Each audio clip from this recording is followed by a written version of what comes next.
boys and girls, Mrs. Sutton here. So, hard as I have tried, I have not been able to figure out how to share my previous and original reading of the first chapter of A Tale of Despereaux. So, here's my second go-around. Chapter 1, Tale of Despereaux. Tale of Despereaux is one of my all-time favorite books. It's written by Kate DiCamillo, illustrated by Timothy Basil Eyring. The Tale of Despereaux being the story of a mouse, a princess, some soup, and a spool of thread. We have our table of contents page.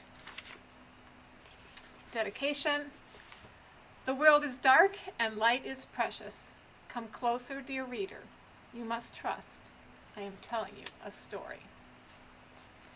And our chapter is titled, or the first chapter is A Mouse is Born. Chapter 1, the last one. This story begins within the walls of a castle with the birth of a mouse, a small mouse, the last mouse born to his parents and the only one of his litter to be born alive. "Where are my babies?" said the exhausted mother when the ordeal was through. "Show me my babies." The father mouse held one small mouse up high. "There's only this one," he said. "The others are dead." "Mon Dieu, just this little mouse baby?" "Just the one." "Will you name him?" "All that work for nothing," said the mother. She sighed. "It's so sad. It's such a disappointment." She was a French mouse who had arrived at the castle long ago in the luggage of a visiting French diplomat. Disappointment was one of her favorite words. She used it often. "Will you name him?" repeated father. "Will I name him? Will I name him? Of course I will name him. But he will only die like the others. Oh, so sad. Oh, such a tragedy." The mouse mother held a handkerchief to her nose and then waved it in front of her face, and she sniffed. "I will name him. Yes, I will name this mouse Despereaux for all the sadness, for the many despairs in this place. Now, where is my mirror?" Her husband handed her a small shard of a mirror. Shard means a little piece.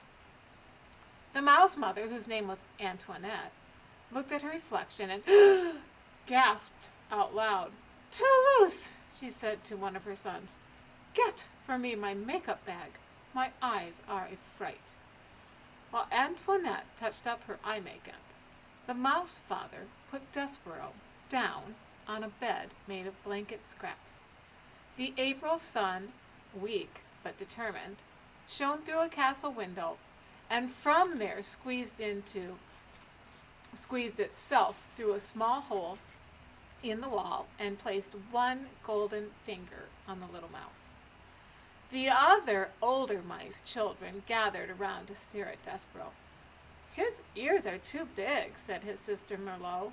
"Those are the biggest ears I have ever seen." "Look," said a brother named Furlough. "His eyes are open." "Pa, his eyes are open. They shouldn't be open." It is true. Despereaux's eyes should not have been open, but they were. He was staring at the sun reflecting off his mother's mirror. The light was shining into the ceiling in an oval of brilliance, and he was smiling up at the light. "There's something wrong with him," said the father. "Just leave him alone." Despereaux's brothers and sisters stepped back away from the new mouse.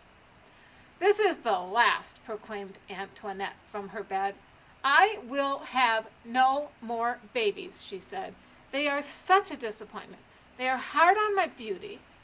They ruin for me my looks. Now this is the last one. No more." "The last one," said the father. "And he'll be dead soon. He can't live, not with his eyes open like that." But reader, he did live, and this is his story.